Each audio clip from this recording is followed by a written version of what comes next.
வணக்கம். So group one mains previous year question analysis பண்ணிகிட்ருக்கோம். So கடைசியாக முடிஞ்ச குரூப் ஒன் மெயின்ஸோட கொஸ்டின்ஸ் அனலைஸ் பண்ணிகிட்ருக்கோம். ஸோ அதில் என்விரான்மெண்ட் டாப்பிக்கில் வந்து 10 மார்க் அண்ட் 15 மார்க் கொஸ்டின்னா இந்த கிளாஸில் பார்க்க போகிறோம். ஸோ முதல் கொஸ்டின் பாருங்கள். இந்தியாவின் முதல் பசுமை எஃகு குறித்து எழுதுக மற்றும் பூஜ்ஜிய கார்பன் காலத்தடத்தில் அதன் பங்களிப்பை விவரிக்கவும். அதாவது இந்தியாவோட first green steel and it's contribution to the zero carbon food print இதை பற்றி எழுதுங்கன்னு சொல்லியிருக்காங்க. ஸோ இந்த மாதிரி கொஸ்டின்ஸ்லாம் பார்க்கும்போது கரண்ட் அஃபேர்ஸில் இருந்த கொஸ்டின்லேருந்து இதெல்லாம் ரிஃப்ளெக்ட் ஆகிருக்கு. ஸோ வந்து ஆக்சுவலாக பார்த்தீங்கன்னா இந்தியாவோட ஃபஸ்ட்டு க்ரீன் ஸ்டீல் ரீசெண்டாக கரண்ட் அஃபேர்ஸில் இருந்தது. ஸோ அதை பேஸ் பண்ணி நம்மளுக்கு இங்கே மெயின்ஸில் கொஸ்டின் கேட்டிருக்காங்க. இன்ட்ரொடக்ஷனில் நீங்கள் என்ன எழுதணும் பார்த்தீங்கன்னா, இந்தியாவோட steel sector is a key driver of industrial growth. So steel industry வந்து ஸோ பிரிட்டிஷ் காலத்துலேருந்தே இங்கே டெவலப்மெண்ட் இருக்குது. Okay, so but it is also one of the largest contributor to carbon emission. அதே நேரத்தில் நீங்கள் வந்து இந்த என்விரான்மெண்டல் சைட்லன்னு பார்க்கும்போது அதிகமான கார்பன் எமிஷனை கொண்டு வரதும் இந்த ஸ்டீல் இண்டஸ்ட்ரீஸ்னு தெரிஞ்சுக்கிறோம். The transition towards green steel is essential for achieving India's net zero target by 2070. So இப்போ கிரீன் ஸ்டீல் அப்படிங்கிற இந்த இது புதுமையான இது எது கொண்டு வராங்க பார்த்தீங்கன்னா, இந்த இனிஷியேட்டிவ் எது கொண்டு வராங்க பார்த்தீங்கன்னா, டு அச்சீவ் நெட் ஜீரோ, அதாவது கார்பன் எமிஷனை நெட் ஜீரோவில் கொண்டு வரதுக்கு, அதாவது 2070 வந்து நம்ம கொண்டு வரோம்னு நம்ம டார்கெட் வச்சுருக்கோம் இல்லையா. ஸோ அதை அச்சீவ் பண்ணுறதுக்கு இது ஒன் ஆஃப் த இனிஷியேட்டிவாக கொண்டு வரோம். And fulfilling it's climate commitment. Okay, so அதே மாதிரி பார்த்தீங்கன்னா முக்கியமாக ஸ்கீம்ஸ் பார்க்கும்போது பிரதான் மந்திரி உர்ஜா கங்கா ப்ராஜெக்ட். ஓகே, இது வந்து பார்த்தீங்கன்னா கிளீனர் ஃபியூல், அதாவது நேச்சுரல் கேஸ், அதே மாதிரி ஈஸ்டர்ன் இந்தியாவில் கொண்டு வந்திருக்காங்க. அதே மாதிரி லோ கார்பன் ஸ்டீல் எக்கோசிஸ்டமும் இந்த ப்ராஜெக்ட் மூலமாக கொண்டு வந்திருக்காங்க. ஓகே, ஸோ இதுதான் க்ரீன் ஸ்டீல் இந்த ப்ராஜெக்ட் கீழே தான் வரும். So Pradhan Mantri Urja Ganga project 2019. Okay, so இல்லை க்ரீன் ஸ்டீலை பற்றி பார்க்கும்போது, so green steel refers to the production of steel without using fossil fuels. Okay, so fossil fuels வந்து யூஸ் பண்ணி வந்து நம்ம ஸ்டீலை ப்ரொடியூஸ் பண்ணுறோம் இல்லையா. ஸோ அதை வந்து ஃபாசில் ஃபியூல் இல்லாமல் ப்ரொடியூஸ் பண்ணுறது தான் க்ரீன் ஸ்டீல். ஓகே, ஸோ அதுதான் க்ரீன் ஸ்டீல்னு சொல்கிறோம் என்விரான்மெண்டல் உள்ள ஒரு இனிஷியேட்டிவாக. So thereby significantly reducing carbon emission. ஆட்டோமேட்டிக்காக என்ன ஆகும், நம்ம வந்து ஃபாசில் ஃபியூல் இல்லாமல் ஒரு ஸ்டீலை ப்ரொடியூஸ் பண்ணும்போது கார்பன் எமிஷனும் ஆட்டோமேட்டிக்காக குறைஞ்சிரும். ஓகே, ஸோ இதோட ஃபியூச்சர்ஸ்னு பார்க்கும்போது uses low carbon energy use பண்ணுறாங்க. அதாவது கார்பன் எனர்ஜி சோர்ஸஸை வந்து கம்மியாக யூஸ் பண்ணுறாங்க. என்னெல்லாம் பார்த்தீங்கன்னா ஹைட்ரோஜன் அண்ட் ரினியூபிள் எலக்ட்ரிசிட்டி. அடுத்தது பார்த்தீங்கன்னா it reduces green house gas எமிஷன்ஸை வந்து குறைக்கிறோம். அடுத்தது இட் இம்ப்ரூவ்ஸ் எஃபிஷியன்சி அண்ட் சஸ்டைனபிலிட்டியும் வந்து இம்ப்ரூவ் பண்ணுறோம். ஓகே, எரிபொருள், நிலக்கரி போன்றவற்றை பயன்படுத்தாமல் குறைந்த கார்பன் வெளியீட்டுடன் எஃகு தயாரிப்பது ஆகும். ஓகே, ஸோ அடுத்ததாக பார்த்தீங்கன்னா method of green steel production, hydrogen based steel making, அதாவது use of green hydrogen instead of coal. So coal இல்லாமல் பார்த்தீங்கன்னா க்ரீன் ஹைட்ரோஜன் மேக் பண்ணுறது. ஸோ இது எல்லாமே எதுக்கு கீழே வரும், க்ரீன் ஸ்டீல் ப்ரொடக்ஷனோட மெத்தடுக்கு கீழே வரும். Okay, hydrogen based steel making. அடுத்ததாக பார்த்தீங்கன்னா carbon capture and utilisation and storage, அதாவது capturing and storing carbon emissions. Okay, so இது வந்து ரெண்டாவது இந்த ப்ரொடக்ஷனில் இருக்கிற முக்கியமான மெத்தட்ஸ். மூணாவது மெத்தட் பார்க்கும்போது எலக்ட்ரிசிட்டி ஆர்க் ஃபியூரன்ஸ், அதாவது ரீசைக்கிள்டு ஸ்கிராப் அண்ட் ரினியூபிள் எலக்ட்ரிசிட்டியை யூஸ் பண்ணி ஆர்க் ஃபியூரன்ஸ் வந்து ப்ரொடியூஸ் பண்ணுறாங்க. அப்படி இல்லைன்னா நாலாவது மெத்தட் என்ன பார்த்தீங்கன்னா டைரக்ட் எலக்ட்ரிஃபிகேஷன்.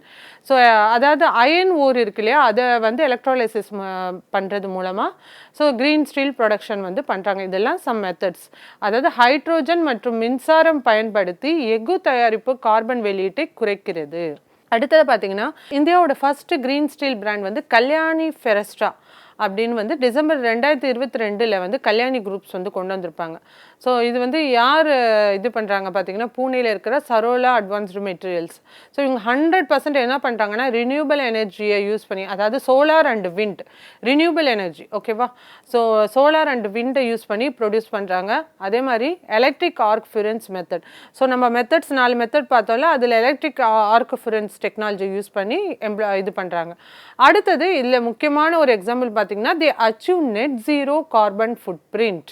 ஓகே, இது வந்து ஒரு மேஜர் டிரான்சிஷனாக பார்க்குறாங்க hard to abate sector like ஸ்டீலில். ஓகே, இது இந்தியாவின் பசுமை எஃகு உற்பத்தியின் முக்கிய முன்னேற்றமாகவும் பார்க்குறோம். அடுத்தது டைப்ஸ் ஆஃப் ஹைட்ரோஜனை பற்றி பார்க்கும்போது green hydrogen produced using renewable எனர்ஜியை யூஸ் பண்ணி ப்ரொடியூஸ் பண்ணுறாங்க. So blue hydrogen emission captured and stored. அடுத்தது grey hydrogen produced from natural gas polluting மூலமாக. அடுத்தது பார்த்திங்கன்னா ப்ரௌன் ஹைட்ரோஜன். ஏன் டைப்ஸ் ஆஃப் ஹைட்ரோஜன்னா ஹைட்ரோஜன் யூஸ் ஆகுது இல்லையா?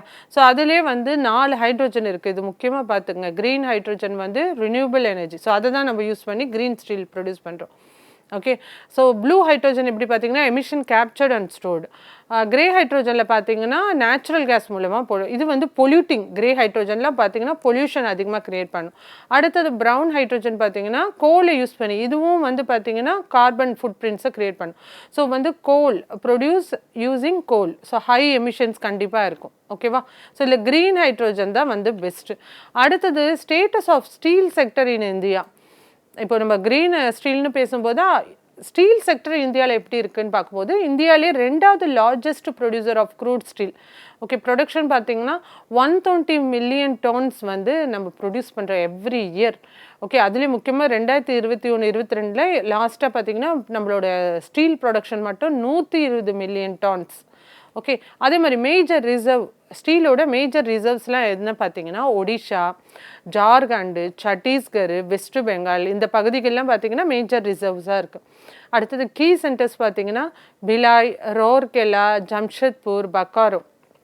ஸோ இந்த இடங்கள்லாம் கீ சென்டர்ஸாக இருக்குது. இந்தியா தான் it's also the second largest consumers of steel globally. இந்தியா உலகில் 2வது பெரிய எஃகு உற்பத்தியாளர் அப்படிங்கிறதும் இங்கே நம்ம தெரிஞ்சுக்கிறோம். ஓகே, கவர்மெண்ட் இனிஷியேட்டிவ்ஸ் அதாவது ஸ்டீல் இதில் அந்த முக்கியமாக இந்த க்ரீன் ஸ்டீலோட இதில் என்ன மாதிரி இனிஷியேட்டிவ்ஸ் கவர்மெண்ட் எடுத்திருக்காங்க கண்டிப்பாக இந்த கொஸ்டினில் நம்ம மென்ஷன் பண்ணோம். அதில் ஃபஸ்ட்டு பார்த்தீங்கன்னா பிரதான் மந்திரி உர்ஜா கங்கா ப்ராஜெக்ட். இது 2019 கொண்டு வந்தாங்க. So gas pipeline for cleaner ஃபியூலுக்காக. அடுத்தது national green hydrogen missions. So இது க்ளீன் இதுக்காக promotes hydrogen based energy. Okay, ஹைட்ரோஜன்கிறது ஸ்டீல் ப்ரொடக்ஷனில் நம்மளுக்கு யூஸ் ஆகுதுன்னு தெரியும். So national green hydrogen mission. அடுத்தது க்ரீன் ஸ்டீல் டெக்ஸானமி 2024 கொண்டு வந்தாங்க. ஸோ இது வந்து எமிஷனோட ஸ்டாண்டர்டை டிஃபைன் பண்ணும். ஓகே, இது வந்து 2024 இது வந்து இனிஷியேட்டிவ் கொண்டு வந்திருக்காங்க. அடுத்தது பார்த்தீங்கன்னா க்ரீன் ஸ்டீல் மிஷனையும் ஒன்று கொண்டு வந்திருக்காங்க. இதுக்கான பட்ஜெட் என்ன பார்த்தீங்கன்னா 15,000 கோடி. ஓகேவா? It suppose transition. இந்த திட்டங்கள் எஃகு துறையை பசுமதுறையாக மாற்ற உதவுகின்றன. ஸோ ஓகேவா? ஸோ இதெல்லாமே தான் பார்த்தீங்கன்னா க்ரீன் ஸ்டீல் இண்டஸ்ட்ரீஸில் வந்து அதாவது ஸ்டீல் இண்டஸ்ட்ரியில் ஒரு டிரான்சிஷன் கொண்டு வந்திருக்கு. அதாவது இந்த கார்பன் எமிஷன்ஸை குறைக்கிறதுக்காக கொண்டு வரப்பட்டது இந்த க்ரீன் ஸ்டீல். ஸோ ஓகே, அப்போனா இதோட இம்பார்ட்டன்ஸ் என்னங்கிறது நம்ம எழுதணும்ல. முதல் இம்பார்ட்டன்ஸ் என்ன பார்த்தீங்கன்னா climate commitments. So it helps achieve net zero emission by 2070. 2070 net zero emission வந்து குறைக்கணுங்கிறது தான். ஸோ இது வந்து அலைன் வித் COP26 கமிட்மெண்ட் கூட அலைன் ஆகுது. அடுத்தது பார்த்தீங்கன்னா it reducing carbon emissions. So steel sector வந்து கான்ட்ரிபியூட்ஸ் 12% ஆஃப் த இந்தியாவோட எமிஷனை வந்து கான்ட்ரிபியூட் பண்ணுது. Global competitiveness awards carbon taxes like carbon border adjustment mechanism. So global காம்படிட்டிவ்ஸ்னு பார்க்கும்போது கார்பன் டாக்ஸஸ் லைக் வந்து இந்த இது இருக்கு இல்லையா carbon border adjustment mechanism. So அந்த இதுலேயும் வந்து மேஜராக ரோல் ப்ளே பண்ணுது. அடுத்தது எனர்ஜி செக்யூரிட்டி பார்க்கும்போது it reduces dependence on imported coal. So coal வச்சு வந்து நம்ம ஸ்டீல் தயாரிக்கணும் அப்படிங்கிற ஒரு காலம் மாற்றி எனர்ஜி செக்யூரிட்டியும் நம்மளுக்கு கொடுக்குது. ஸோ நம்ம கோலை டிபெண்ட் பண்ணி இல்லை. ஏன்னா நம்ம என்ன பண்ணுறோம், க்ரீன் ஸ்டீலுங்கிறது ரினியூவபிள் எனர்ஜியை யூஸ் பண்ணி ப்ரொடியூஸ் பண்ணுறோம். ஓகே, ஸோ க்ரீன் ஸ்டீல் இந்தியாவின் சுற்றுச்சூழல் இலக்குகளை அடைய உதவுகிறது. ஓகே, இதெல்லாம் தான் இதோட பெனிஃபிட்ஸ். சேலஞ்சஸ் என்ன மாதிரி சேலஞ்சஸ் சொல்லலாம்? High cost. Okay, green steel produce பண்ணோன்னா நம்ம ரெனியூபிள் எனர்ஜிங்கிறதே வந்து இன்னும் ஹை காஸ்ட்டில் இருக்கிறதுனால தான் இன்னும் பீப்புள்கிட்ட ஃபுல்லாக ரீச் ஆகலைன்னு சொல்லலாம். ஸோ அப்படி பார்க்கும்போது க்ரீன் ஸ்டீலுங்கிறது ஹை காஸ்ட் ஒன்று. அதாவது green steel production is expensive. ரெண்டாவது டெக்னாலஜிக்கல் பேரியர் பார்க்கும்போது ஹைட்ரோஜன் டெக்னாலஜி வந்து ஸ்டில் டெவலப்பிங்கில் தான் இருக்குது. ஓகே, ஸோ அதனால் பார்த்தீங்கன்னா அது ஒரு பெரிய ட்ராபேக்காக இருக்குது. அடுத்தது ஃபினான்ஷியல் கான்ஸ்டன்ட் பற்றி பார்க்கும்போது ஸ்டீல் செக்டர் வந்து ஆல்ரெடி ஃபினான்ஷியலி வீக்காக தான் இருக்குது. ஸோ அதுவுமே ஒரு பெரிய சேலஞ்சாக பார்க்குறாங்க. அடுத்தது இன்ஃப்ராஸ்ட்ரக்சர் கேப். ஸோ ஹைட்ரோஜனோட தேவை வந்து நம்மளுக்கு ஸ்டீலுக்கு தேவைங்கிறது தெரியும். அப்போ இன்ஃப்ராஸ்ட்ரக்சர் கேப் எங்கே இருக்குது பார்த்தீங்கன்னா, லேக் ஆஃப் ஹைட்ரோஜன். ரெண்டாவது ரினியூவபிள் எனர்ஜி இன்ஃப்ராஸ்ட்ரக்சர். இன்னும் ரினியூவபிள் எனர்ஜியில் பார்த்தீங்கன்னா நம்ம அந்தளவுக்கு இன்ஃப்ராஸ்ட்ரக்சர் வந்து டெவலப் ஆகலை. அப்போ அது அந்தளவுக்கு டெவலப் ஆகலைன்னா ஆட்டோமேட்டிக்காக க்ரீன் ஸ்டீல் ப்ரொடக்ஷன்லேயும் அது அஃபெக்ட் ஆகும். ஓகே, ஸோ க்ரீன் ஸ்டீல் உற்பத்தி செலவு அதிகம் என்பது முக்கியமான சவாலாக உள்ளது. கன்க்ளூஷன் என்ன எழுதுறோன்னா, green steel is crucial for India's transition towards low carbon economy. So நம்மளோட டார்கெட் என்ன, ஒரு என்விரான்மெண்ட் இதில் பேஸ் பண்ணி பார்க்கும்போது இது வந்து நீங்கள் எக்கனாமி பேஸ் பண்ணி பார்க்கக்கூடாது. என்விரான்மெண்டல் இதை வந்து லோ கார்பன் ப்ரொடியூஸ் பண்ணணும். அப்போ அதுக்கு என்ன தேவை, ஸ்டீல் இண்டஸ்ட்ரியில் என்ன தேவை பார்த்தீங்கன்னா green steel production. Green steel ப்ரொடக்ஷனுக்கு என்ன தேவை, ஸோ ரினியூவபிள் எனர்ஜி வேணும். ஓகே, ஸோ அதுவுமே இல்லை, ஹைட்ரோஜன் ப்ரொடக்ஷனும் இல்லை. ஹைட்ரோஜனும் என்ன சொன்னேன், க்ரீன் ஹைட்ரோஜனில் இருந்தால் தான் நல்லது, ஏன்னா இல்லை கார்பன் எமிஷன் கம்மியாகும்.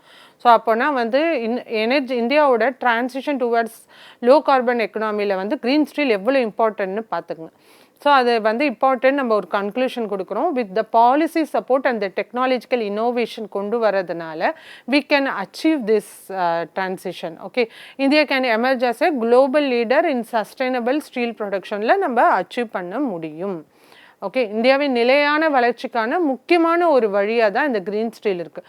அப்போ அதுக்கேற்ற மாதிரி பாலிசி சப்போர்ட்டும் இனிஷியேட்டிவ்ஸை கொண்டு வந்தால் கண்டிப்பாக நம்மளால் அச்சீவ் பண்ண முடியும். ஓகே, அடுத்த கொஸ்டின் பாருங்கள். Explain about sustainable development goals and futures. இந்த சஸ்டைனபிள் டெவலப்மெண்ட் கோல் இந்த கொஸ்டின் இப்போ நீங்கள் பார்த்தீங்கன்னா எவ்ரி டைம் கேட்டுன்னு தான் இருக்காங்க. நம்ம வந்து சிலபஸ்லேயே பார்த்தீங்கன்னா சிலபஸ்லேருந்தே அப்படியே எடுத்து கொடுத்துட்டாங்க. சிலபஸில் சஸ்டைனபிள் டெவலப்மெண்ட் கோல்னு இருக்குது. ஓகே, ஸோ அப்போனா வந்து இதெல்லாம் வந்து டைரக்ட் கொஸ்டின், இதெல்லாம் கரண்ட் அஃபேர்ஸ் பேஸ் பண்ணி வரும் அப்படின்லாம் இல்லை. என்விரான்மெண்ட்டில் இந்த வாட்டி ரொம்ப ஈஸியாக தான் இருந்தது கொஸ்டின்ஸ். ஓகே, சம்டைம்ஸ் பார்த்தீங்கன்னா கொஞ்சம் டாபிக் டிஃபிகல்ட்டாக இருக்கிற மாதிரி டாபிக்லாம் கேட்பாங்க. ஓகே, ஈவன் இப்போ நம்ம பார்த்த க்ரீன் ஸ்டீலுமே வந்து ஓகே சில பேருக்கு புதுசாக இருக்கலாம். கரண்ட் அஃபேர்ஸ் ரெகுலராக படிக்கிறவங்களுக்கு அதுலேருந்து நல்லாவே மேனேஜ் பண்ணி எழுத முடியும். ஆனால் இந்த மாதிரி கொஸ்டின்ஸ்லாம் நம்ம என்விரான்மெண்ட்டே எடுத்தோடனே ஸ்டாட்டிக் பார்ட்டில் இதை தான் படிப்போம். ஓகே, ஸோ அது இதெல்லாம் வந்து ஜாக்பாட் கொஸ்டின் மாதிரி. ஓகே, ஸோ இன்ட்ரோடக்ஷன் பற்றி பார்க்கும்போது த சஸ்டைனபிள் டெவலப்மெண்ட் கோல்ங்க வந்து 17 கோல்ஸ் இருக்குன்னு நம்மளுக்கு தெரியும், குளோபல் கோல்ஸ். ஸோ இது பார்த்தீங்கன்னா 2015 தான் அடாப்ட் பண்ணாங்க. எதுக்காக பார்த்தீங்கன்னா இன்க்ளூசிவ் சஸ்டைனபிள் டெவலப்மெண்ட் பை 2030. எப்போ நம்மளுக்கு இந்த டார்கெட் கொடுத்துருக்காங்க 2030. ஓகேவா, இவை உலகளாவிய அளவில் வறுமை, சமத்துவமின்மை, காலநிலை மற்றும் மாற்றம் போன்ற சவால்களை சமாளிக்க உருவாக்கப்பட்டவை. ஓகேவா, 2030 டார்கெட். ஸோ என்னெல்லாம் அந்த 17 கோல் நீங்கள் எழுதணும். ஸோ கொஸ்டின் என்ன, டிமாண்ட் ஆஃப் த கொஸ்டின் என்ன, சஸ்டைனபிள் டெவலப்மெண்ட் கோல்னால் என்னென்னு எக்ஸ்பிளைன் பண்ணுங்கள். அப்போ அந்த 17 கோலை நீங்கள் எக்ஸ்பிளைன் பண்ணிங்கன்னா மட்டும்தான் அதை பற்றி வந்து விளக்கமாக கொடுத்தீங்கன்னா மட்டும் இந்த கொஸ்டினுக்கு ஆன்சராக இருக்கும். ஓகே, ஸோ வந்து இந்த லிஸ்ட் ஆஃப் 17 கோல்ஸ், அந்த நிலையான வளர்ச்சி இலக்குகளை பற்றி பார்க்கலாம். கோல் 1 பார்த்தீங்கன்னா நோ பாவர்ட்டி. ஸோ ஆக்சுவலாக இது ப்ரிலிம்ஸ்லேயும் கொஸ்டின்ஸாக வருது. ஸோ ஈவன் வந்து கவர்மெண்ட் வந்து கொண்டு வர பாலிசிஸுமே பார்த்திங்கன்னா சஸ்டைனபிள் டெவலப்மெண்ட் கோல்ஸ் அப்படிங்கிற அந்த டார்கெட்டை பேஸ் பண்ணி தான் கொண்டு வராங்க எல்லாமே. அந்த ஈவன் நீங்கள் பாலிசி இதெல்லாம் படிக்கும்போதே பார்ப்பீங்க, பேஸ்டு அந்த எஸ்டிஜி கோல் 16 அந்த மாதிரிலாம் போட்டு இருக்கும். ஓகே, ஸோ அப்போனா இந்த எஸ்டிஜி கோல் ஒவ்வொன்றுமே மனப்பாடமாக இருக்கும். இதெல்லாம் ப்ரிலிம்ஸ் படிக்கும்போது நிறைய பேர் ஷார்ட்கட் வச்சு படிப்பாங்க. ஸோ அது வந்து நம்மளுக்கு மெயின்ஸ்லேயுமே யூஸ் ஆகும். ஓகே, இது போத் ப்ரிலிம்ஸ் அண்ட் மெயின்ஸ் ரெண்டுத்துலேயுமே ஒரு ரொம்ப முக்கியமான ஒரு இது. ஸோ இங்கே பார்க்கலாம். ஸோ கோல் 1 பார்த்தீங்கன்னா நோ பாவர்ட்டி. ஓகே, ஸோ வறுமை இல்லாமை, so eradicate poverty in all forms, எல்லா வகையிலுமே வந்து வறுமையை ஒழிக்கணுங்கிறது தான் இது. ஓகே, ஃபார் எக்ஸாம்பிள் இப்போ பார்த்தீங்கன்னா நிறைய இனிஷியேட்டிவ்ஸ் கேரளா கொண்டு வந்து என்ன பண்ணியிருக்காங்க, எக்ஸ்ட்ரீம் பாவர்ட்டி வந்து அச்சீவ் பண்ணியிருக்காங்க. ஸோ எக்ஸ்ட்ரீம் பாவர்ட்டி அந்த கோலை வந்து அச்சீவ் பண்ணியிருக்காங்க கேரளாவில் இப்போ recent current affairs. Okay, so based on the SDG goal 1 base பண்ணி அவங்க கொண்டு வந்த இனிஷியேட்டிவ்ஸ் தான் அச்சீவ் பண்ணியிருக்காங்க. ஸோ இங்கே நீங்கள் பார்க்கும்போது பாவர்ட்டிங்கிறது இட் டிஃபர்ஸ். ஓகே, பாவர்ட்டியில் வந்து டைப்ஸ் இருக்குது. ஸோ இல்லை எக்ஸ்ட்ரீம் பாவர்ட்டிங்கிறதுனா பேசிக் அந்த இது இருக்குது இல்லையா, அடிப்படை தேவைகள் சொல்லுவோம் இல்லையா, என்ன மாதிரி பார்த்தீங்கன்னா லைக் வந்து உங்களுக்கு வந்து இந்த சாப்பாடு அந்த பேசிக் இது அந்த மாதிரியான இது வந்து அச்சீவ் பண்ணியிருக்காங்க கேரளாவில் வந்து. எக்ஸ்ட்ரீம் பாவர்ட்டிங்கிறது எராடிகேட் பண்ணிட்டதா சொல்லியிருக்காங்க. ஓகேவா, கோல் 1 நோ பாவர்ட்டி, வறுமை இல்லாமை. கோல் 2 பார்த்தீங்கன்னா 0 ஹங்கர். ஓகே, பட்டினி இல்லாமை. பட்டினி இல்லாமல் இருக்காங்க. அப்படின்னா என்ன? So food security and nutrition. For example வந்து தமிழ்நாடு கவர்மெண்ட் கொண்டு வந்த பிரேக்ஃபாஸ்ட் ஸ்கீம்ஸ்லாம் நீங்கள் பார்த்தீங்கன்னா, ஸோ அதெல்லாம் வந்து என்னது ஃபுட் செக்யூரிட்டி கொடுக்குது. குழந்தைங்க வந்து நியூட்ரிஷன் டிஃபிஷியன்சி குறைக்குது. அதே நேரத்தில் வந்து அவங்களுக்கு வந்து காலையில் சாப்பிடாம ஸோ ஏழ்மையின் காரணமாக இல்லை வந்து அவங்க பேரண்ட்ஸ்லாம் போத் ஒர்க்கிங் இருப்பாங்க, லேபரர்ஸ். ஸோ அப்படிங்கிறப்போ வந்து அவங்களுக்கு உணவு வந்து ஸ்கூல்லே வழங்கப்படும் போது அவங்க என்ன பண்ணுவாங்க? ஸோ ஃபுட் செக்யூரிட்டிங்கிறது இங்கே வந்து என்ஷூர் பண்ணுறாங்க. ஓகே, இது இல்லாமல் இப்போ பப்ளிக் டிஸ்ட்ரிபியூஷன் சிஸ்டம், ஓகேவா? ஸோ அது மூலமாகவும் எல்லாருக்கும் வந்து அரிசி வந்து ₹1 அரிசி அது மாதிரி கொடுக்குறாங்க இல்லையா? ஸோ அதெல்லாமே வந்து ஜீரோ ஹங்கருக்கான ஒரு இனிஷியேட்டிவ்ஸ் தான். Ensuring food security and nutrition. அடுத்தது கோல் 3 பார்த்தீங்கன்னா குட் ஹெல்த் அண்ட் வெல்பீயிங், நல்ல ஆரோக்கியம். அதாவது improves health care and reduce mortality. அனைவருக்கும் சுகாதார வசதிகளை மேம்படுத்துதல் தான் இதுக்கு முக்கியமான இது. 4வது பார்த்தீங்கன்னா கோல் 4 வந்து குவாலிட்டி எஜுகேஷன், அதாவது தரமான கல்வி. ஸோ இது provide inclusive and equitable education, ரெண்டுமே தருது. சமமான மற்றும் தரமான கல்வி வழங்குதல் தான் இது முக்கியமான ஒரு நோக்கமாக இருக்குது. அடுத்தது கோல் 5 பார்க்கும்போது ஜெண்டர் ஈக்குவாலிட்டி, அதாவது பாலின சமத்துவம், அதாவது empowers women and eliminate discrimination. பெண்கள் மற்றும் பெண்மணிகளுக்கு சம உரிமை. ஸோ பெண்களுக்கான சம உரிமை எங்கே கொடுக்குறாங்க? கோல் 5. ஓகே, ஸோ இதுக்கான இனிஷியேட்டிவ்ஸ் நிறையவே கொண்டு வந்திருக்காங்க. தமிழ்நாடு கவர்மெண்ட்டோ சென்ட்ரல் கவர்மெண்ட்லேயும் ஜெண்டர் ஈக்குவாலிட்டிக்காக வந்து நிறைய இனிஷியேட்டிவ்ஸ் கொண்டு வந்திருக்காங்க. ஸோ ஜெண்டர் ஈக்குவாலிட்டிங்கிறது இருந்தால் மட்டும்தான் நிறைய குளோபல் லெவலான வந்து ரேங்கிங்லேயும் நம்ம லீட் பண்ண முடியும். So labour participations of women எல்லாமே வந்து இண்டிகேட்டராக வந்து இருக்குது. ஸோ ஜெண்டர் ஈக்குவாலிட்டிக்கு இனிஷியேட்டிவ்ஸ் பார்த்தீங்கன்னா நிறையவே சொல்லலாம், ஆக்ட்ஸ்ன்னு சொல்லலாம். ஓகே, ஸோ பேட்டி பச்சாவோ பேட்டி படாவோ, ஸோ இதெல்லாம் பார்த்தீங்கன்னா ஜெண்டர் ஈக்குவாலிட்டிக்குன்னு கொண்டு வந்து. இங்கே தமிழ்நாட்டில் பார்த்தீங்கன்னா புதுமை பெண் ஸ்கீமு, ஸோ இன்னும் நிறைய இருக்குது. ஸோ ஓகேவா? So empowering women and eliminate discrimination. அது இல்லாமல் நிறைய லோன்ஸ் கொடுக்குறாங்க உமன் எம்பவர்மெண்ட்க்கு. இதெல்லாம் ஜெண்டர் ஈக்குவாலிட்டியில் வரும். Okay, so start up India, okay, so stand up India, இந்த மாதிரியான இனிஷியேட்டிவ்ஸ்லாம் நிறைய கொண்டு வராங்க. எம்பவர் ஹேர் தமிழ்நாட்டில் கொண்டு வந்திருக்கிறது. ஸோ இந்த மாதிரியான ஸ்கீம்ஸ்லாம் ஜெண்டர் ஈக்குவாலிட்டியை வந்து ரெக்கக்னைஸ் பண்ணுது. அடுத்தது பார்த்திங்கன்னா கோல் 6 பார்த்திங்கன்னா க்ளீன் வாட்டர் அண்ட் சானிடேஷன், சுத்தமான குடிநீர். ஓகே, ஸோ இதில் வந்து Jal Jeevan mission. Okay, so இதெல்லாம் வந்து இதுக்கு எக்ஸாம்பிளாக நீங்கள் எழுதலாம். Ensure access to safe water and sanitation, இல்லை ஸ்வச் பாரத் மிஷன் சானிடேஷனுக்கு. ஓகேவா? கோல் 7 பார்த்தீங்கன்னா affordable and clean energy, so மலிவு மற்றும் சுத்தமான ஆற்றல். So promote renewable and sustainable energy, சுத்தமான ஆற்றல் பயன்பாட்டை அதிகரித்தல். இதெல்லாம் பார்த்தீங்கன்னா கோல் 7ல் வரும். கோல் 8ல் பார்த்தீங்கன்னா decent work and economic growth, பொருளாதார வளர்ச்சி, promote employment and inclusive growth. Okay, goal 9 பார்த்தீங்கன்னா industry innovation and infrastructure. Okay, decent ஒர்க்குங்கிறது ஸோ எம்ப்ளாய்மெண்ட்டை வந்து அதிகரிக்கிறது. ஓகே, பொருளாதார வளர்ச்சிக்கு அதுதான் ரொம்ப இம்பார்ட்டண்ட். ஓகே, கோல் 9ங்கிறது industry innovation and infrastructure. So ஒரு எஃப்டிஐ கொண்டு வருதோ, இங்கே புதிய இண்டஸ்ட்ரீஸ் கொண்டு வருதோ, அது மூலமாக வேலைவாய்ப்பு கிடைக்கிறது, இல்லை இனோவேஷன் பேஸஸ் வந்து இன்குபேஷன்ஸ் கொண்டு வர்றது, இது எல்லாமே பார்த்திங்கன்னா கோல் 9 கீழே வரும். Build resilient infrastructure and innovation. Goal 10. Okay, so இங்கே வந்து reduced inequalities, reduced disparities within and between countries. Okay, so அடுத்தது கோல் 11 பார்த்திங்கன்னா சஸ்டைனபிள் சிட்டிஸ், நிலையான நகரங்களை பற்றி பேசுகிறாங்க. ஸோ மேற்கு வந்து ஸோ அர்பனைஸ்டாக இப்போ பார்த்தீங்கன்னா அர்பனைசேஷன் வந்து அதிகரிச்சுட்டு இருக்காங்க. ஓகே, அப்போனா அர்பனைசேஷனும் என்ன, அதுக்கேற்ற மாதிரி ஃபெசிலிட்டிஸ் ப்ரொவைட் பண்ணுறது தான். ஓகே, ஸோ வந்து நிலையான நகரங்கள்லாம் அப்போனா அப்போது இங்கே இருக்கிற ரிசோர்ஸஸை அழித்து நம்ம அர்பனைஸ் பண்ண முடியாது இல்லையா, அதுவும் மெயின்டைன் பண்ணணும். ஸோ மேக் சிட்டிஸ் வந்து இன்க்ளூசிவ் அண்ட் ரெசிலியன்ட். ஸோ நிலையான நகர வளர்ச்சி தான் ரொம்ப முக்கியம். ஸோ ரீசெண்டாகவும் நார்த் சைடில் பார்த்தீங்கன்னா ஒரு ஸ்டேட்டில் ஒரு இடத்துல வந்து ஒரு இன்ஃப்ராஸ்ட்ரக்சர் டெவலப்மெண்ட்காக ஒரு பெரிய 100 வருஷம் பழமையான ட்ரீயை கட் பண்ணியிருந்தாங்க. அது பயங்கர ப்ரொட்டஸ்ட் போச்சு, சோஷியல் மீடியாலையும் பார்த்துருப்பீங்க. ஸோ அதெல்லாம் பார்த்தீங்கன்னா அப்போ வந்து நிலையான வளர்ச்சியாக இருக்கணும். ஸோ வந்து உங்களுக்கு அங்கே காட்டை அழிச்சு காட்டு நிலம், ஸோ ஒரு மரத்தை அழிக்கும் போது 100 வருஷம் பழமையான மரம் வந்து எவ்வளோ நிழல் கொடுத்துருக்கோம், ஸோ எவ்வளவு கார்பன் இது வந்து குறைச்சிருக்கோம், பொல்யூஷனை குறைச்சிருக்கோம். ஸோ எல்லாத்துக்குமே வந்து ரொம்ப இம்பார்ட்டண்ட் இல்லையா. ஸோ அப்படிங்கிறப்போ அதை அழித்து வந்து நம்ம அர்பனைஸ் பண்ணணும், இன்ஃப்ராஸ்ட்ரக்சர் டெவலப் பண்ணணும்னு பார்க்கக்கூடாது. அதுதான் சஸ்டைனபிள் சிட்டிஸ் வந்து கோல் 11. கோல் 12 பார்க்கும்போது ரெஸ்பான்சிபிள் கன்சம்ஷன், பொறுப்பான பயன்பாடு. எப்படி பார்த்தீங்கன்னா ensure sustainable production and consumption, வளங்களை வந்து சீராக பயன்படுத்துது. நம்மளுக்கு வந்து நேச்சுராகவே இந்தியாவில் பார்த்தீங்கன்னா ரிசோர்ஸஸ் நல்லா இருக்கும் இல்லையா? ஸோ அந்த ரிசோர்ஸை அழிக்கிறது, ஓகே, கிரானைட் எடுக்கிறோம், அந்த மலைகளை வந்து இது பண்ணுறது. ஸோ அதெல்லாம் பார்த்திங்கன்னா வளங்களை சீராக பயன்படுத்துதல் வந்து ரொம்ப இம்பார்ட்டன்ட். ஓகே, கோல் 13 பார்த்தீங்கன்னா கிளைமேட் ஆக்ஷன், காலநிலை நடவடிக்கை, காம்பேட் கிளைமேட் சேஞ்ச். ஸோ காலநிலை மாற்றத்துக்கு வந்து எதிரான நடவடிக்கை. ஓகே, ஸோ கிளைமேட் ஆக்ஷன்னு பார்க்கும்போது இந்த இதெல்லாம் பார்க்கும்போது நிறைய இனிஷியேட்டிவ், நம்ம பாரிஸ் அக்ரிமெண்ட் பேஸ் பண்ணி நிறைய இனிஷியேட்டிவ்ஸ் கொண்டு வந்துட்ருக்கோம் இந்த இந்தியாவில். ஓகே, நிறையவே இருக்குது. தமிழ்நாட்டிலையும் பார்த்தீங்கன்னா யூஎன் கிளைமேட் சாம்பியன் அவார்ட் கூட வாங்கினாங்க நம்ம இங்கே ரெப்ரசன்டேட்டிவ் தமிழ்நாடு சேர்ந்தவங்க. ஸோ அதுக்கேற்ற மாதிரி இனிஷியேட்டிவ்ஸ் கொண்டு வந்துட்டுருக்காங்க. ஸோ எதுக்காக வாங்கினாங்கன்னா எலிஃபெண்ட் வந்து அந்த இது கிராஸ் பண்ணுது இல்லையா? ஸோ அனிமல்ஸ் அந்த கிராஸ் பண்ணும்போது அதுக்கு வந்து ஒரு அலர்ட் சிஸ்டம் கொண்டு வந்துடுது. ஸோ இது அதே மாதிரி காலநிலைன்னு பார்க்கும்போது நிறைய ஃபாரஸ்ட் இது டெவலப் பண்ணுறது, ஏஃபாரஸ்ட்ரேஷனுக்காக. ஓகே, ஸோ அதே மாதிரி அதுக்கு ரிலேட்டடான இனிஷியேட்டிவ்ஸ் வந்து எடுத்திருக்கிறத வந்து கோல் 13ல் சொல்லலாம். ஓகே, அதே வந்து க்ரீன் கிளைமேட் ஃபண்டுன்னு கூட தமிழ்நாட்டில் கொண்டு வந்திருக்காங்க. அதெல்லாம் எக்ஸாம்பிளாக நீங்கள் எழுதலாம். கோல் 14ல் பார்த்தீங்கன்னா லைஃப் பிலோ வாட்டர். ஸோ இங்கே வந்து ப்ளூ எக்கனாமி. ஸோ நம்ம இதுக்கு முன்னாடி ப்ரீவியஸ் கொஸ்டின் ப்ளூ எக்கனாமி இதை பற்றி பார்த்தோம் எக்கனாமிக்ஸ் இதில். ஸோ ப்ளூ எக்கனாமிங்கிறது எவ்வளோ இம்பார்ட்டன்ட்னு நம்ம எங்களுக்கு புரியும் இல்லையா?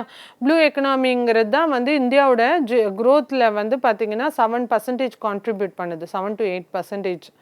ஓகே, ஸோ இப்போ வந்து ரீசெண்டாக கரண்ட் அஃபேர்ஸ்லேயும் பார்த்தீங்கன்னா தமிழ்நாடு லீட்ஸ் இன் அந்த ப்ளூ எக்கனாமி, அதான் ஃபிஷ் ப்ரொடக்ஷன்ஸில்.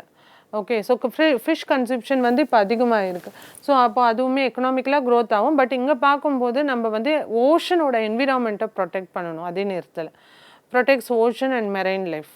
அடுத்தது பார்த்தீங்கன்னா கோல் 15 பார்த்தீங்கன்னா லைஃப் ஆன் லேண்ட், நிலவள பாதுகாப்பு. அதாவது இங்கே இருக்க நிலம்னு பார்க்கும்போது ஃபாரஸ்ட் அண்ட் பயோடைவர்சிட்டி ப்ரொடெக்ட் பண்ணுறது ரொம்ப காடுகள் மற்றும் உயிரினங்களை பாதுகாத்தல். கோல் 16 பார்க்கும்போது பீஸ் அண்ட் ஜஸ்டிஸ், அமைதி மற்றும் நீதி, promote justice and strong institution, நீதிமுறைகள் மற்றும் நிர்வாகத்தை வலுப்படுத்துதல். கோல் 17 பார்த்தீங்கன்னா பார்ட்னர்ஷிப், கூட்டாண்மை. ஸோ என்ன பண்ணணும், இங்கே ஒரு இனிஷியேட்டிவ் கொண்டு வரணும்னா வெளிநாட்டில் இருக்கிற அந்த கிளைமேட் ரிலேட்டடான ஏதாவது கம்பெனிஸோ இல்லை கவர்மெண்ட்ஸ் கூடயோ வந்து ஒரு கூட்டமைப்பு பண்ணும்போது தேவையான ஃபண்ட்ஸோ இல்லை டெக்னிக்கல் சப்போர்ட்ஸோ கிடைக்கும். ஸோ அந்த மாதிரி பண்ணும்போது குளோபல் கோஆப்ரேஷன் பண்ணும்போது இன்னும் கொஞ்சம் இந்த கோல்லாம் அச்சீவ் பண்ணுறதுக்கு யூஸ்ஃபுல்லாக இருக்கும். ஓகே, ஸோ இதுதான் 17 கோல். இதை பற்றி தான் நம்ம எழுத போகிறோம். அடுத்தது எஸ்டிஜி ஏன் வேணும், அது தேவை என்ன?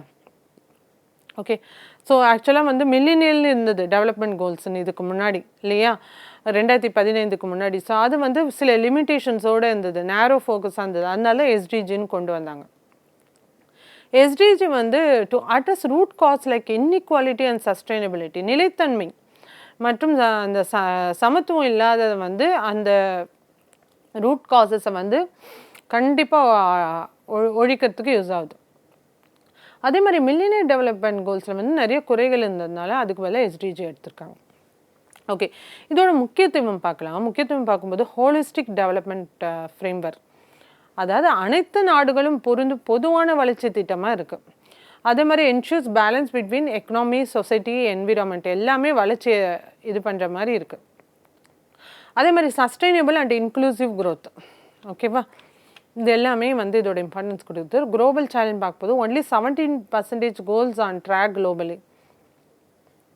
Climate crisis, inequality, hunger still major issues. COVID slowed progress significant, பல இலக்குகள் வந்து இன்னும் நிறைவேறவில்லை. ஓகேவா, SDG in India implemented by NITI Aayog. Okay, so வந்து எஸ்டிஜி வந்து இந்தியாவில் கொண்டு வந்திருக்கிறது யார் பார்த்தீங்கன்னா நித்தி ஆயோக் தான் கொண்டு வந்தது. இதை எஸ்டிஜியை பேஸ் பண்ணி ரேங்கிங்லாம் வந்து இந்தியாவில் வந்து நித்தி ஆயோக் கொண்டு வந்திருக்காங்க. ஓகே, இதை வந்து ஸ்கோர் ஆக்சுவலாக குளோபல் லெவலில் பார்க்கும்போது இந்தியாவோட ஸ்கோர் பார்த்தீங்கன்னா இம்ப்ரூவ் டு 71, கடைசியாக 23-24. ஸோ இந்த எஸ்டிஜி பேஸ் பண்ணி நிறையவே ஸ்கீம்ஸ் எழுதலாம். ஸோ எக்ஸாம்பிள்ஸ்க்கு நம்ம வந்து பார்த்திங்கன்னா ஸ்வச் பாரத், இப்போ நான் சொன்னது தான், ஜல் ஜீவன் மிஷன், ஆயுஷ்மான் பாரத், இதெல்லாம் நான் எழுதலாம்.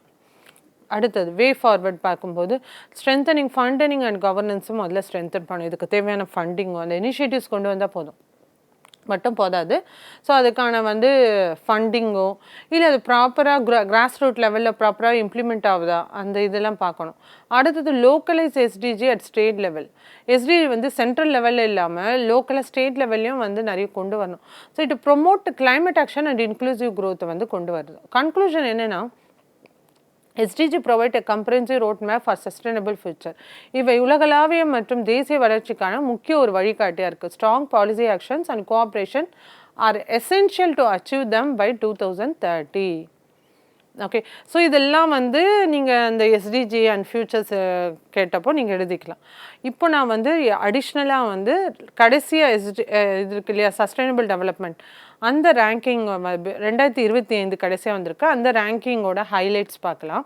ஸோ பார்த்தீங்கன்னா குளோபலாக எஸ்டிஜி ப்ராக்ரஸ் ஸ்டேட்டஸ் பார்த்தீங்கன்னா ஒன்லி 17% தான் எஸ்டிஓஜ டார்கெட் வந்து அச்சீவ் பண்ணியிருக்கோம் இது வரைக்கும் 2030 இந்த ரிப்போர்ட்டில் சொல்லியிருக்கிறது. ஓகே, ஸோ ரீசன் என்ன பார்த்தீங்கன்னா ஜியோ பொலிட்டிக்கல் டென்ஷன். ஓகேவா, ஸோ இப்போ தான் வெஸ்ட் ஏஷியா 2026 அதுக்கு முன்னாடி பார்த்தீங்கன்னா ரஷ்யா யுக்ரைன் வார். ஸோ இங்கே இன்னும் ஜியோ பொலிட்டிக்கல் டென்ஷன் அதிகமாக இருந்தாலும் நம்மளால் அச்சீவ் பண்ணுறது லேட் ஆகுது. ஸ்ட்ரக்சரல் அண்ட் எக்கனாமிக் வல்னரபிலிட்டி மெயினான ஒரு ரீசன். அடுத்தது limited fiscal capacity of nation. So developed country கொண்டு வரலாம். Developing country under developed country அவங்க ஃபிஸ்கல் கெப்பாசிட்டின்னு ஒன்று இருக்கு இல்லையா அந்த கோல் அச்சீவ் பண்ணுறது அது ரொம்ப கஷ்டம். ப்ராப்பர் ஃபண்டிங் இருந்தால் மட்டும்தான் முடியும்னு சொல்லியிருக்கேன் எஸ்டிஜி கோல்ஸ். அடுத்தது இந்தியாவோட பெர்ஃபார்மன்ஸ் பார்க்கும்போது 99th ரேங்க்கில் இருக்கும் 2025. ஸோ இதுக்கு முன்னாடி 109 24 அதுக்கு முன்னாடி 112 இம்ப்ரூவ் ஆகிருக்கும்னு தான் சொல்லணும். ஸ்கோர் பார்த்தீங்கன்னா 100க்கு 67 எடுத்திருக்கோம். குளோபல் லீடர்ஸ் பார்க்கும்போது Finland, Sweden, Denmark first, second, third. Okay, 19 out of 20 countries are European nations. Okay, அடுத்தது ரீஜனல் ட்ரெண்ட் பிராந்திய முன்னேற்றம் பற்றி பார்க்கும்போது east and south Asia shows fastest progress since 2015. So அடுத்ததாக பார்த்தீங்கன்னா India performs better than Bangladesh and Pakistan. பங்களாதேஷுக்கும் பாகிஸ்தானும் விட நம்ம இந்தியா பெட்டராக இருக்கும். அதே மாதிரி பூட்டான், நேபாள், ஸ்ரீலங்கா அண்ட் மால்தீவ்ஸை விட இன்னும் கொஞ்சம் நம்ம பின்னாடி தான் இருக்கும். ஓகே, நம்ம நெய்பரிங் கண்ட்ரீஸில் பார்க்கும்போது. ஓகே, ஸோ அடுத்தது சக்ஸஸ் ஏரியான்னு பார்க்கும்போது எந்தெந்த ஏரியாவில் வந்து இம்ப்ரூவ்மெண்ட் இருக்குது பார்த்தீங்கன்னா எஸ்டிஜி 9 அதாவது இன்ஃப்ராஸ்ட்ரக்சர் என்ன இன்டர்நெட்டு ப்ராட்பேண்ட் ஆக்சஸ்லாம் எக்கச்சக்கமாக இம்ப்ரூவ் ஆகிருக்கு. எஸ்டிஜி 7 பார்க்கும்போது எலக்ட்ரிசிட்டி ஆக்சஸ். எஸ்டிஜி 3 பார்க்கும்போது ரிடக்ஷன் இன் சைல்டு மோர்டாலிட்டி. அடிப்படை சேவைகளில் நல்ல முன்னேற்றம் காணப்படுகிறது. ஓகே, ஏரியா ஆஃப் கன்சர்ன் பின்னடைவு துறைகள் எதுன்னு பார்க்கும்போது obesity, press freedom, nitrogen management அந்த மாதிரி வந்து பயோடைவர்சிட்டி லாஸஸ் ரெட் லிஸ்ட் இண்டெக்ஸில் வந்து அதிகமாக ஆட் ஆகிருக்கு. அதே மாதிரி கரப்ஷன் பெர்செப்ஷனும் வந்து எஸ்டிஜி 16 கீழே வரும். அதுவுமே வந்து முக்கியமான சேலஞ்சஸாக இருக்குது. இதெல்லாம் இந்த மெயினாக ஒபிசிட்டிங்கிறது இப்போ ஒரு மேஜர் சேலஞ்சாக பார்க்கப்படுது. ஓகே, ஸோ அடுத்தது அங்கே தான் வந்து ஃபுட் செக்யூரிட்டி எஸ்டிஜி 3 என்னது ஸோ நோ ஹங்கர் இல்லையா. ஸோ அந்த இதில் வரும் ப்ரெஸ் ஃப்ரீடம் எல்லாமே வந்து இந்த ஏரியா ஆஃப் கன்சர்ன்னா இந்த இடம்ல சொல்லலாம். ஓகே, ஸோ இந்த இடங்கள்லாம் பார்த்திங்கன்னா பின்னடைவு இருக்குதுன்னு நம்ம தெரிஞ்சுக்கிறோம். ஓகே, ஸோ இதுதான் வந்து சஸ்டைனபிள் டெவலப்மெண்ட் கோலில் வந்து நம்ம பார்க்க வேண்டிய முக்கியமான பாயிண்ட்ஸ். இந்த கொஸ்டின் எப்படி அப்ரோச் பண்ண பார்த்தீங்கன்னா ஸோ அவங்க கேட்டிருக்கிறது வெரி சிம்பிள். டெவலப்மெண்ட் கோல்னால் எக்ஸ்பிளைன் பண்ணுங்கள், அதோட ஃப்யூச்சரை எழுதுங்க. இன்ட்ரொடக்ஷனில் எக்ஸ்பிளைன் பண்ணிவிடுங்க. அதோட ஃப்யூச்சரை பற்றி நீங்கள் எழுதணுன்னா அந்த லிஸ்ட் ஆஃப் 17 கோல்ஸும் எழுதிட்டு அதோட எக்ஸாம்பிள்ஸும் நீங்கள் எழுதலாம், ஸ்கீம்ஸ் ஏதாவது. ஸோ அதோட நீட் என்ன, அதோட சேலஞ்ச் என்ன, அதோட இம்பார்ட்டன்ஸ் என்ன. ஸோ ஒரு வேல்யூ ஆடட் பாயிண்ட்டை நீங்கள் கொடுக்கணுன்னா இந்தியாவோட ரேங்க் என்ன, டாப் 3 கண்ட்ரீஸ் என்னன்னு நீங்கள் வந்து எஸ்டிஜி ரிப்போர்ட்டை வந்து கொடுக்கலாம் கடைசியாக வந்து. ஓகேவா, ஸோ மெயினாக பார்த்தீங்கன்னா அந்த குளோபல் லீடர்ஸ் பார்த்தீங்கன்னா இவங்க தான், அந்த நார்டிக் கண்ட்ரிஸ் தான், ஃபின்லாண்ட், ஸ்வீடன், டென்மார்க் இவங்க தான் வந்து லீடிங்கில் இருக்காங்க. அதுலேயும் பார்த்தீங்கன்னா யூரோப்பியன் நேஷன்ஸில் பார்த்தீங்கன்னா 20 countries. Okay, so 19 of top 20 countries வந்து ஆர் யூரோப்பியன். ஸோ டாப் 20ல் பார்த்தீங்கன்னா 20க்குள்ளே இருக்கிற கண்ட்ரிஸ் பார்த்தீங்கன்னா 19 கண்ட்ரி யூரோப்பியன் கண்ட்ரிஸ் தான் இருக்கும். அப்போ யார் பின்தங்கி இருக்காங்க? மற்ற ஏஷியன், ஆஃப்ரிக்கன் கண்ட்ரிஸ்லாம் இன்னும் பின்தங்கி தான் இருக்காங்க எஸ்டிஜி கோல்ஸில். ஸோ அப்போனா அதுக்கு மெயினான இது என்ன பார்த்தீங்கன்னா, இனிஷியேட்டிவ்ஸ் கொண்டு வந்தால் மட்டும் போதாது. அது ப்ராப்பர் இம்ப்ளிமெண்டேஷனும் வேணும், ப்ராப்பர் ஃபண்டிங்கும் வேணும். ஓகே, பாலிசி மேக்கிங்கிறது ரொம்ப இம்பார்ட்டண்ட்டுங்கிறது தெரிஞ்சுக்கணும். இந்தியா சைடுன்னு பார்க்கும்போது நம்ம நெய்பரிங் கண்ட்ரீஸோட கொஞ்சம் இம்ப்ரூவ் ஆனிருந்தாலுமே ஈவன் பூட்டான், நேபாளை விட கொஞ்சம் கம்மியாக தான் இருக்கும் இல்லையா? Even though we are improved. So வந்து மேஜர் கன்சர்னாக இது சொல்லலாம். ரேங்க் வந்து 99th இருக்குங்கிறது. Okay, fine. ஸோ மேஜர் கன்சர்ன்ஸும் நான் சொல்லிட்டேன். Press freedom, nitrogen management, biodiversity loss, இதெல்லாம் மேஜர் கன்சர்னாக இங்கே இருக்குன்னு பார்க்குறோம். ஸோ இது முக்கியமான 2 கொஸ்டின் வந்து ஆக்சுவலாக வந்து மெயின்ஸோட கொஸ்டின் என்விரான்மெண்ட்டில் பார்த்துருக்கோம். ஸோ அடுத்த என்விரான்மெண்ட் டாப்பிக்கில் ப்ரீவியஸ் இயர் கொஸ்டின் அனாலிசிஸ் அடுத்த கிளாஸில் பார்க்கலாம். தேங்க்யூ.